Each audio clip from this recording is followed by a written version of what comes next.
The Dungeon Master Experience is a series of articles written by Chris Perkins in Dungeon Magazine in 2011.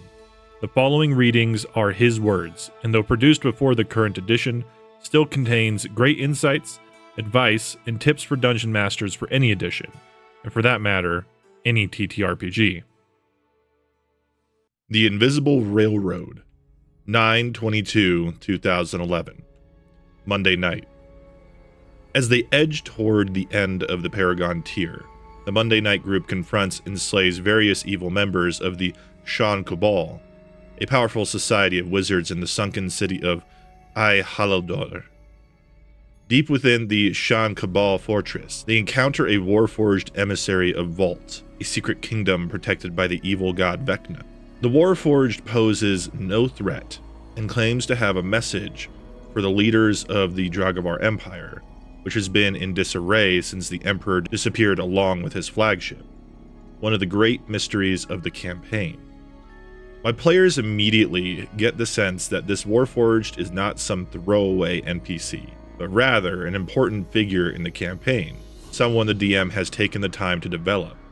He has quirks and complex emotions, and several insight checks confirm that he clearly means the party no harm.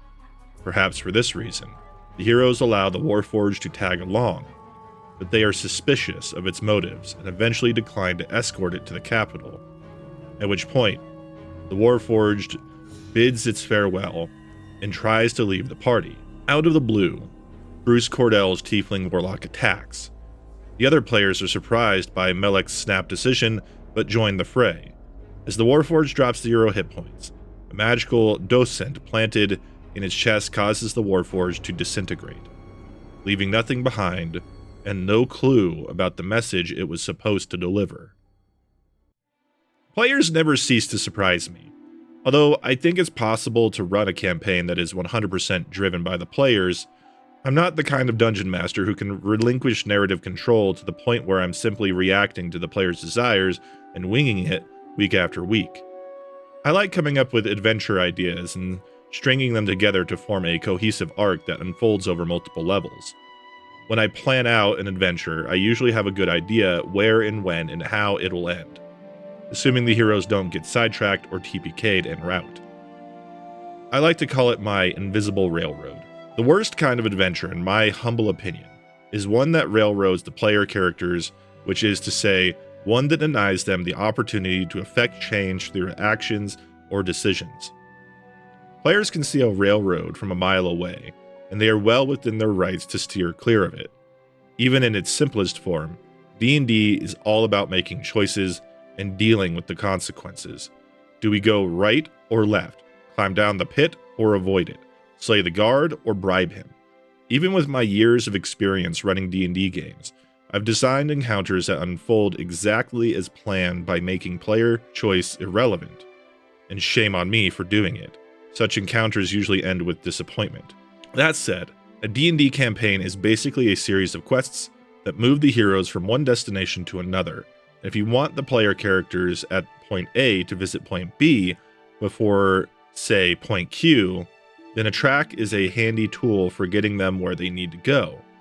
The trick, and yes, it is a trick, is to make sure the players never feel as though they're being carried along by the story. When DMs ask me how I keep my campaign on track, I tell them that when I plan out the events of a game session, I'm basically laying down an invisible track that I hope my players never see. This track is what guides my campaign towards its intended destination. If all goes perfectly, my players will make decisions and take actions that push the story further along this track until finally, I've gotten them from point A to point B. Of course, events rarely unfold as planned. You can't lay down an invisible track and expect your players to follow it. The track is for my benefit, not theirs. Its sole function is to remind me of the intended destination and how far off track the campaign has gotten. To help steer the campaign back onto the invisible railroad, I use signposts. You might call them nudges, hints, or clues. No matter how far off track the heroes stray, they will at some point see an arrow-shaped signpost that says, in not so many words, this way. More appropriately, the signpost takes the form of a rumor, a helpful or insightful NPC, a corpse that comes with a clue, a sudden and unprovoked attack, or some other plot device that tells the players where they should go next. Eventually it will dawn on the players that, oh, the DM is telling us the adventure is this way. Or even better, it'll present them with a choice designed to help steer the campaign back on track. In my Monday night game, for example, I decided to introduce a Warforged NPC with tons of important information about the campaign. First and foremost, that the Kingdom of Vault, which was supposedly destroyed by the Dragavar Empire eons ago, has risen from the ashes, with a little help from Vecna. Not only has Vault created an army of Warforged, living constructs empowered with the souls of the dead, as a prelude to war, Vault's agents have kidnapped Emperor Azukan IX in an effort to destabilize the Dragavar Empire. The Warforged emissary killed by the heroes represented a rogue faction in Vault that sought peace, not war. He was under orders to inform the Dragavar leadership of their emperor's whereabouts, and because he followed orders to the letter, he was reluctant to confide in the heroes. Truth be told, they took no strides to gain his trust. My hope was that the heroes would learn enough of this information through role-playing or other means to track down and rescue the Emperor and be lauded as champions of the Empire. But alas, I had banked on the Monday group's tendency to roleplay its way around a problem, and was quite surprised when battle erupted. Rather than have the Warforged break character and spill the beans just to keep the story on track, I took the, well, let's see where this takes us approach.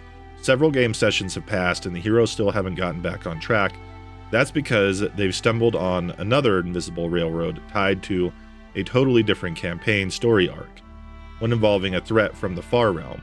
However, every so often I place a signpost that gently nudges them in the direction of Emperor Azukan and his Vaultese captors.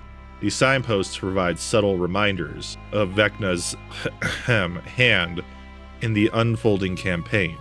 My most recent signpost takes the form of another NPC who has ties to Vault and some information about the missing Emperor. Enough time has passed since the Warforged incident that I can introduce this new NPC without my players feeling force-fed, and although the heroes have yet to question her, I feel confident that my patience will be rewarded. And if they kill her, okay. At least they'll have a corpse upon which to cast a Speak with Dead ritual. In the article, there are 3 figures. Figure 1, the good news is that the players have done exactly what you expected them to do. The bad news is that they probably feel railroaded and have no way to affect the outcome. This railroad looks like a straight line. Your campaign is here, your campaign wants to be here. Figure 2. The good news is that the players are making decisions that affect the campaign. The bad news is that you don't know how to steer them back on track.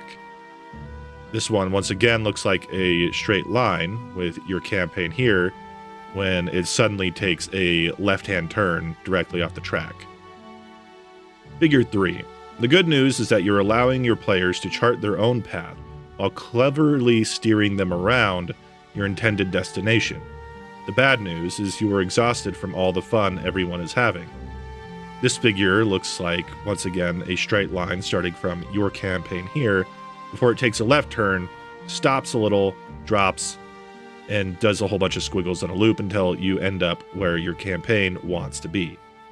Lessons learned. Dungeon masters who take the time to plan adventures in advance share a common nightmare. At some point during the adventure, the players veer off track. Sometimes it happens unintentionally. The players simply do something you hadn't anticipated. Other times they do it maliciously, to test or thwart you. I never lose sleep over this sort of thing. In fact, I think part of the fun of being the DM is watching the players derail my campaign and figuring out ways to steer it back on track. When your campaign goes off the rails, here's what I recommend you do. 1. Don't worry, be happy. As long as you don't freak out, your players might not even realize that the campaign has gone awry. 2. Be patient. Let the players stray. Let them explore the consequences of their actions. And 3. Place subtle signposts that help guide your players back toward the desired destination. I've found that when players feel as though they can make real choices that affect the outcome of an encounter or an adventure, they are less likely to maliciously ruin my campaign. Patience is the key. If you remain calm and don't show panic or fear, the players will think that you are prepared for any contingency. Also, they'll realize in no time that you're not trying to lead them by the nose. As they fumble about and chase other distractions, you'll see opportunities to steer them back on track. Or, conversely, you'll discover that the direction they've decided to go is more interesting than the one you had planned. Next week, I'll talk about my 3-arc approach to campaign building, which is fundamentally the idea of building a campaign around 3 big stories. I mention it here only because it dovetails nicely with the invisible railroad concept, insofar as it gives you more tracks for your players to follow. If they fly off the rails, it's often easier to steer them toward another invisible track than to try to lead them back to the one they just left. Consider that food for thought. Until the next encounter. Also, don't forget to follow the link in the description to pick up my first ever adventure and setting for free on Patreon and DriveThruRPG now. Dive into the desert region of Gondolar as adventurers making their way to the budding city town of Silt Pass in search of gold, glory, and answers to the secrets of a long-lost empire. In this first adventure, your heroes will defend the Dune Dancer, a sandcutter airship from a legendary group of bandits known as the Stormbringers. Do you have what it takes to stop the Stormbringers and their bombastic leader Tharok, or will you make a deal with the devil of the sands and join them? Decide your destiny in the first of 6 adventures. TSI, Tharok, Stormbringer, Iron Mane.